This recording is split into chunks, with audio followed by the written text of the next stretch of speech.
Hi అండి, ఈరోజు వీడియోలో మౌని అమావాస్య ఎప్పుడు, కుంభమేళాలో దీని ప్రాముఖ్యత ఏంటి అన్నది అయితే మీకు ఈ వీడియోలో అయితే షేర్ చేస్తున్నాను.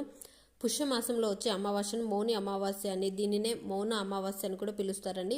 ఈ రోజున ఎంతో ప్రాముఖ్యత అయితే కలిగి ఉంటుందని పండితులు చెప్తున్నారు. మరియు ఈ కుంభమేళ మరియు మాఘమాస సమయంలో పవిత్ర స్నానం చేసే ఈ పద్ధతి చాలా ప్రధానమైనది.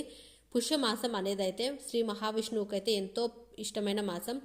అందుకే ఈ మౌని అమావాస్య రోజు ఆధ్యాత్మిక సాధన కోసం అంకితం చేయబడిన రోజు. మౌని అమావాస్యను చుల్లంగి అమావాస్యగా కూడా పిలుస్తారండి. మరోవైపు దేశంలో ప్రయాగ్రాజ్లో పవిత్రమైన కుంభమేళా ఉత్సవం కూడా జరుగుతుంది.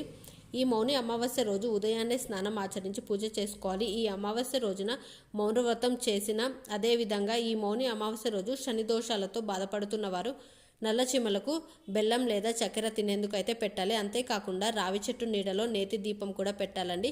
వీలైతే పేదవారికి అయితే అన్నదానం చేయాలి. ఈ వీడియో మీకు నచ్చినట్లయితే